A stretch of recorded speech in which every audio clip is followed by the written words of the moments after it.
I'll ask my panel to introduce himself in a moment.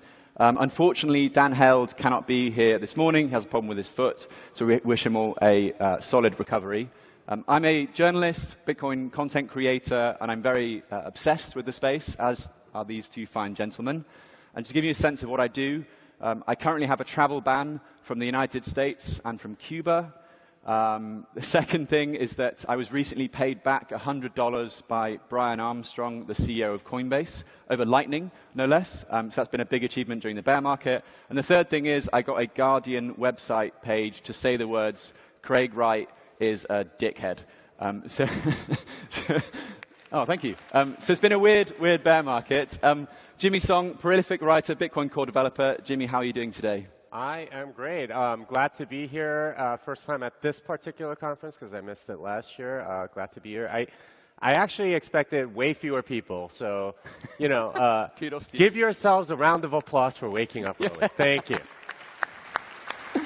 And of course, Rene Pickhardt, who I've had the pleasure of sharing some panels with in the past. Rene, you were saying to me earlier that you came to Bitcoin through Lightning. How are you today? I'm fine. I'm excited to be here and talking about everything that Bitcoin needs so that I finally be satisfied too.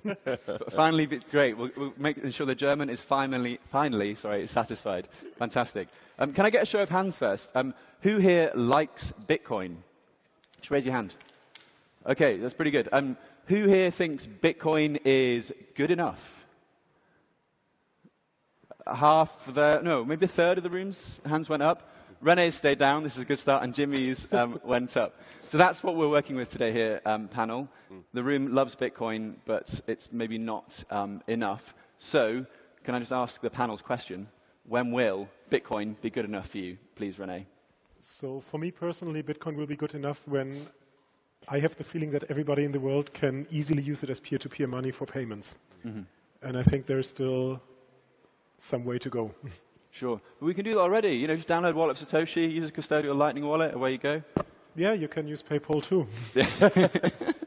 Good.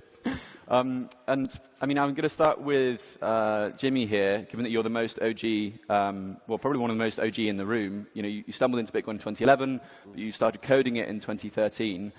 How would you evaluate the state of Bitcoin today in 2023? But perhaps, can I add a second question to that? Like, are you surprised at how far we've come if I told you this in 2011? Oh, absolutely. I'd be shocked if I learned in 2011 that we'd, first of all, be having conferences this big and that we'd be at, 26,000 something right now. And you know, there'd be entire governments that are looking into it, and the degree to which Bitcoin has sort of achieved mainstream sort of consciousness would be absolutely astounding. I think I'd be more surprised at the degree of penetration of altcoins because I see them as completely useless. But to a large degree, I think Bitcoin has done a pretty good job of its primary function, which to me is store of value. Now, method of payment is very useful, and I think it will become a much bigger thing over time as you have merchants that are on a Bitcoin standard that are demanding payment in Bitcoin and refusing to take fiat. I think that day will come, but it's not here yet, and for the current time, I think it's doing fantastic as a store of value in the sense that you know exactly what fraction of Bitcoin you have, and you have it going forward. And it's superior to real estate, it's superior to stocks, it's superior to gold.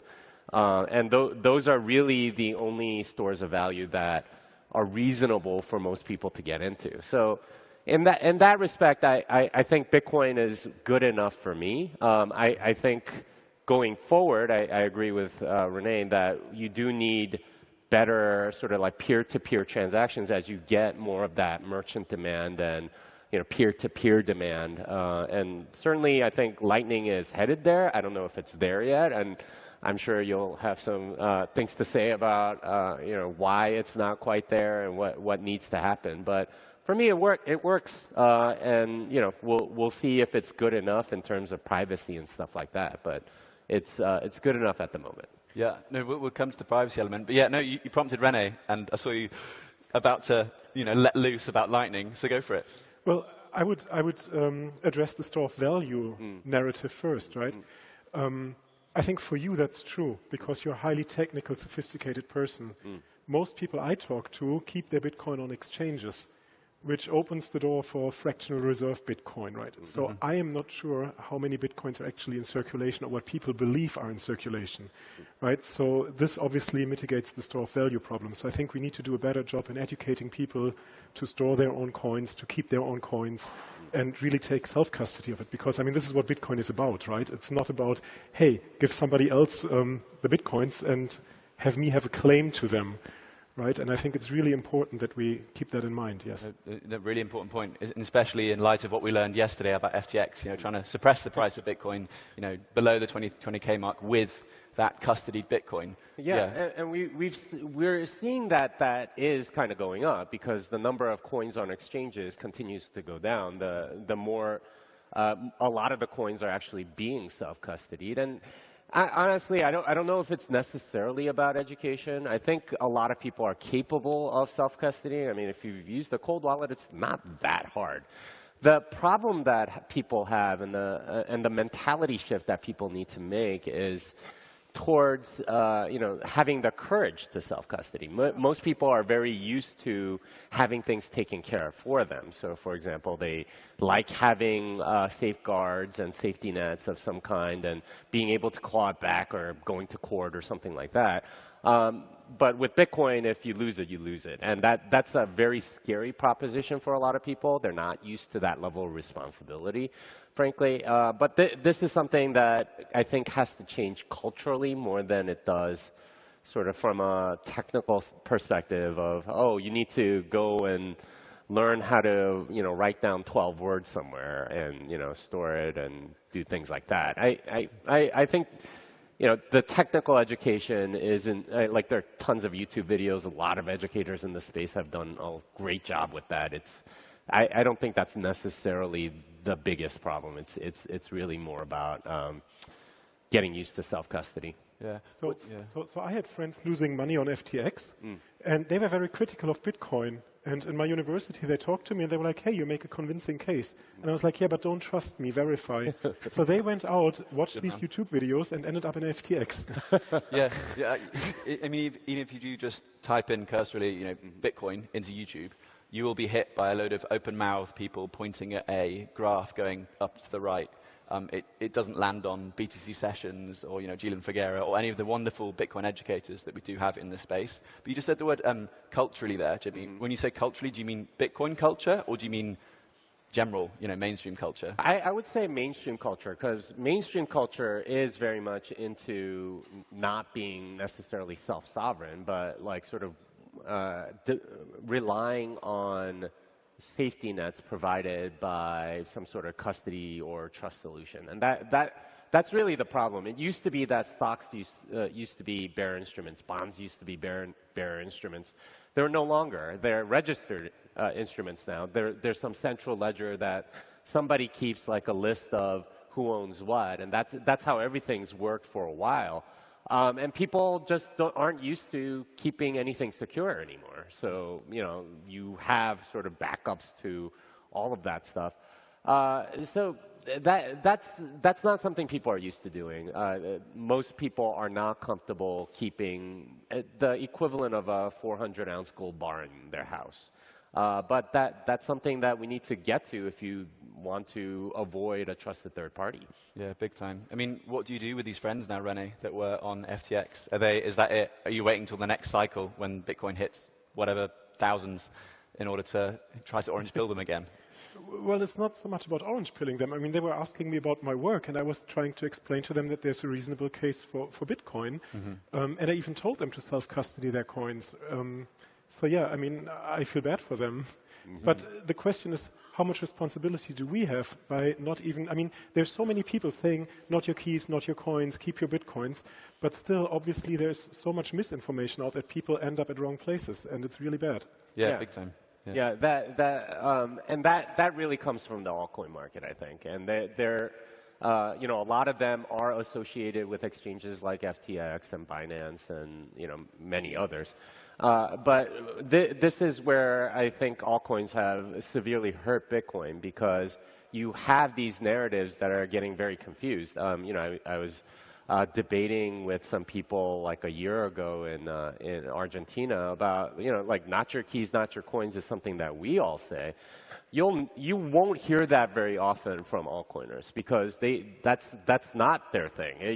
They don't run their own nodes. They don't, like, if they use like a wallet at all, it's you know, a wallet with like 30 different altcoins that you can store, and who knows how safe that is, and so on. So you know, the altcoin industrial complex, the VCs, the altcoin founders, the tech journals that are like promoting all of this stuff, they make it very hard for us. So we have somebody, we have an entire industry that's sort of discouraging the self-custody aspect. But this is where I think it brings us back to payments in Bitcoin, right? Because if your way of acquiring Bitcoin is going to a service provider, it's very different than just using it for payments and exchanging it for goods and services, right? So, for example, I remember Edward Snowden speaking at the Bitcoin conference and explaining that he may have paid the infrastructure for the NSA leaks using Bitcoin, right? And I think this is something that Bitcoin was actually being kind of like, so to speak, invented for, so people could actually use it to pay for goods and services if they needed that kind of money, right? And this is when Dan Held would push back really heavily and say, no, it's all about the HODL narrative and payments are virtue signaling and this sort of thing. Well, I would say if we use it for payments, then of course it gets into circulation. Then we can actually keep our Bitcoin, custody our Bitcoin, and actually use it as a peer-to-peer electronic cash system. I mean, that's literally the title of the white paper. Well, that's interesting, because that's not an argument I've heard for the sort of method of payment use case, that it would encourage more self-custody. Although, you know, if you're using Wallet of Satoshi, obviously you're not. But there is something to that I can definitely respect, in that if you get used to using, or if you get used to using it for payments, then you're more likely to self-custody it, especially if you're on the receiving end of something, right? Like if you're selling something. And especially if you use a wallet that actually is like a wallet like my paper bill wallets where I see my coins, right? Right. Something like Phoenix or, you know, Breeze or something like that. Then you can do that. That does require merchants that are primarily Bitcoin, and this is the part of the economic equation that I think you know, you can't really force. You can ask merchants to go take Bitcoin, but you know, in the 10 or so years that I've seen that play out, almost always they take it, they start receiving Bitcoin as part of their payment flow. And you get like sort of like an initial burst of like a month of good sales or something like that using Bitcoin, and then afterwards, like nobody uses it that way anymore.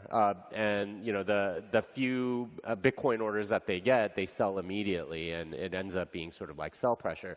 I think it needs to be in use cases where you don't have other payment rails available, or you have merchants that really want to acquire Bitcoin, so they give like a specific Bitcoin discount.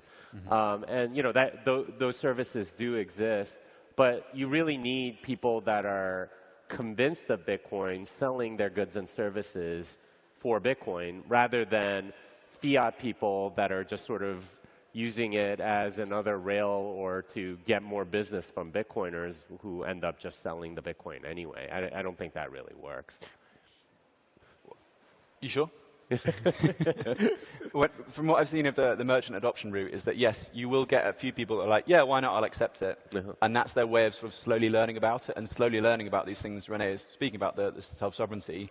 To the merchant point, though, the Bitcoin circular economies, you know, what eventually led to El Salvador adopting Bitcoin in 2021 was because of, you know, a little circular economy in El Sonte. So what I'm seeing more of around the world is these circular economies popping up. So not only have you've got the merchant accepting Bitcoin, but you've got people being paid in Bitcoin, people earning Bitcoin, creating these tiny economies. This isn't going to happen down the street in Amsterdam because the financial privilege here is immense. You know, we all have several bank accounts. We can transact with Apple Pay or Google Pay instantly. But if you're only living in a cash economy and suddenly you go from cash and all the issues that come with cash, such as not being able to pay for things at the till if your bill is too large, or being robbed because cash is so much easier to steal than Bitcoin is, of course, to just at home, say if you're the wife in the home, and the father is beating you and stealing your money, which was the case in a lot of the places I visited in Peru. If you go from that situation to suddenly a Lightning wallet on your phone, then you see these circular economies grow in a lot more sort of organic and a lot more meaningful ways.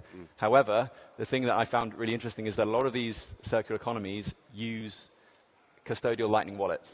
So, of course, it's the first step because, as we know, going from money in bank accounts to money in Bitcoin exchanges to money in, cold wallets, it's a process, right? But the thing is that it has been a really meaningful path to adoption, from what I've seen anecdotally. This is when Dan Held would push back and say, where is the data, Joe? You need to come back with hard evidence, for example.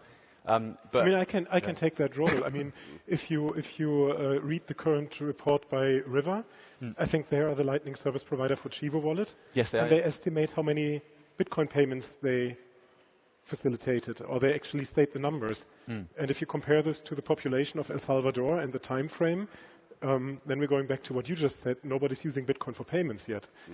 Right. But of course, Chivo's custodial, right? It's that question of how many are using Chivo and then learning to use a Phoenix or learning to other things.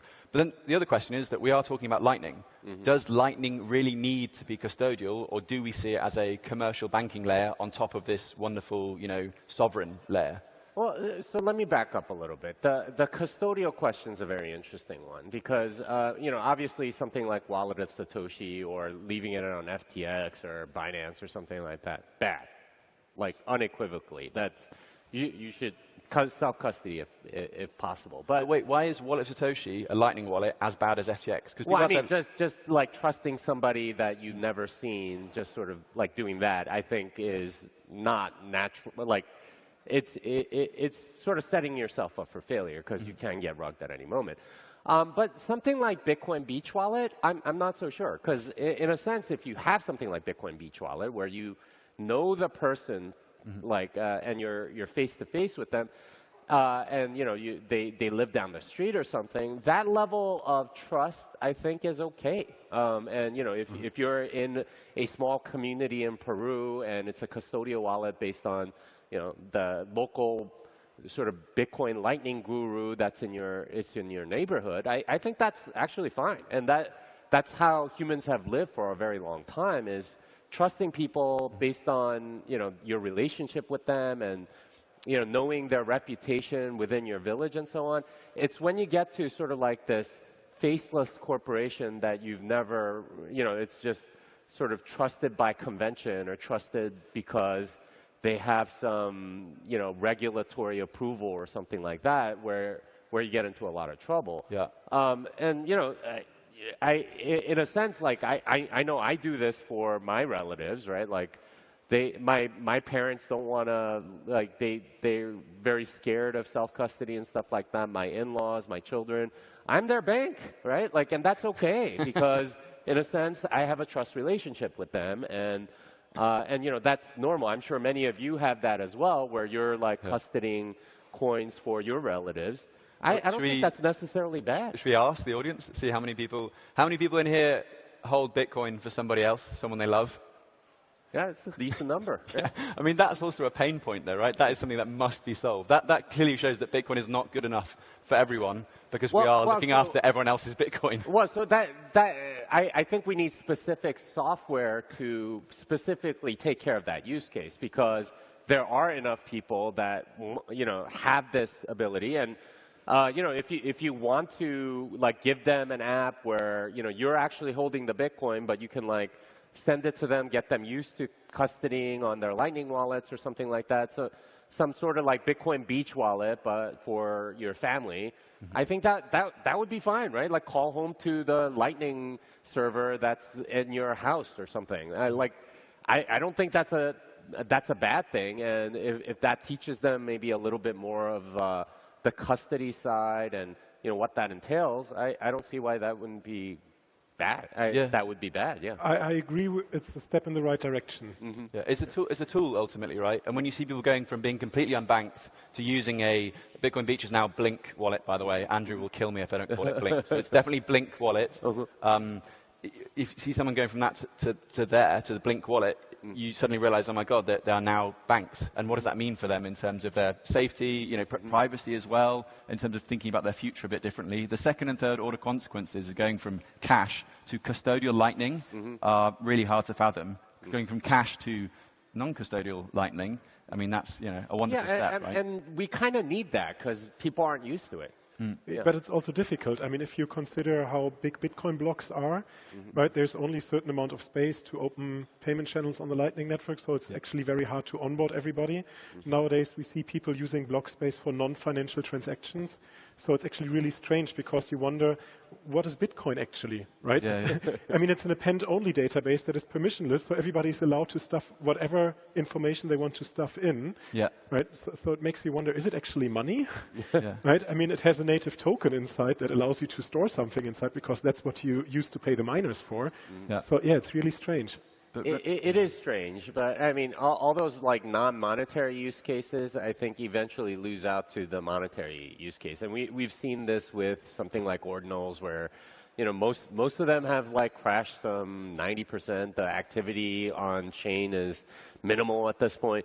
And I think that's sort of the fate of a lot of this stuff is that, the use case that people want it for is storing value in it. And like you can try to promote this other stuff, and as long as you're putting marketing dollars into it, I suppose you have some of that fee pressure, but eventually they lose out to the thing that people actually really want it for, which is store value, which again doesn't have that much competition. It's stocks, real estate, and gold.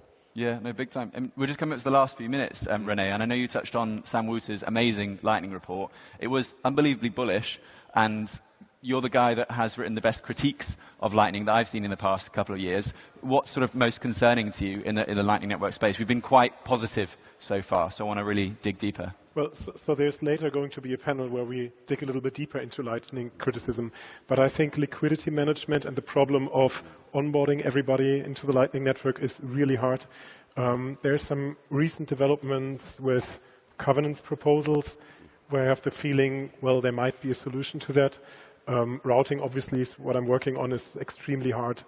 So yeah, Lightning is just difficult. Backing up your Lightning node. I mean, if your server burns, your funds may be gone, right? I mean, yes, you self-custody them, but you need to keep your state of your payment channels constantly, right? So it's extremely difficult and subtle. Okay. If you could wave a magic wand and fix one thing in Lightning, what would it be? Liquidity management and just one being flexible. Yeah, liquidity management. Do you feel like Arc would solve that or no? Sorry? Do you feel like Arc would solve that or no? That is one of the things where I have the feeling, so in its current form, I think Arc is proposed kind of like weird. But if you do this like what I call the Arc beat transaction once per block, you can actually have a non-interactive channel factory. And this allows you to, or let's say, an interactivity minimized channel factory.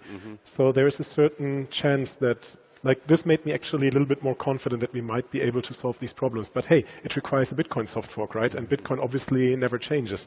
Yeah. Well, it doesn't ever. It does change. It takes a lot of. It takes consensus, which I think is a very good thing. Yeah. So, yeah. Coming up to the last couple of minutes here, we've established that Bitcoin is good enough for everyone in this room, for the panel as well. But clearly, Bitcoin is not good enough for the wider world. I know that we're at 26K. We've got good levels of adoption, but there's still a long way to go. What is the one thing or a couple of things that will ensure that Bitcoin is good enough for other people? It could be the culture, it could be the reputation, it could be Lightning, it could be custody. What do you think?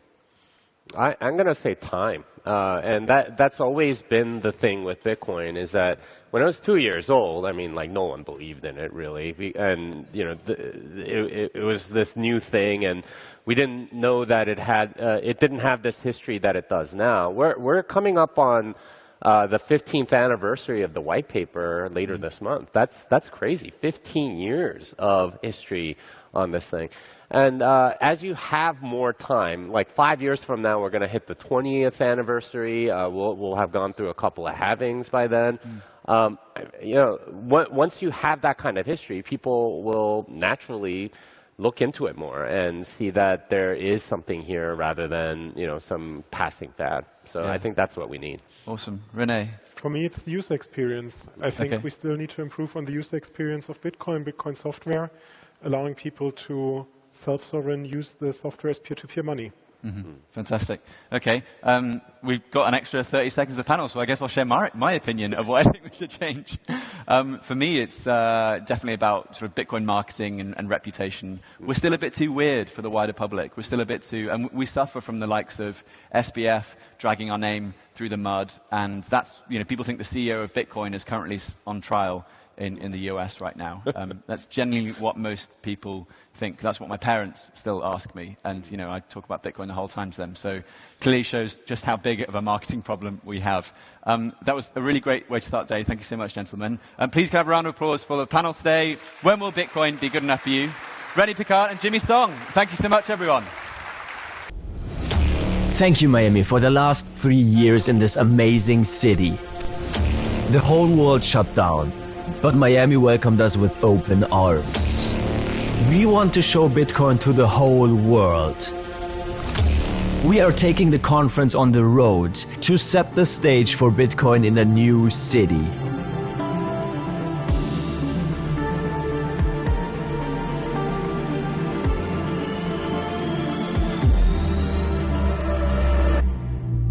Nashville. Bitcoin 2024 is coming to Nashville in Tennessee, a city that is known as a music and freedom city. Bitcoin 2024 in Nashville from July 25th to 27th.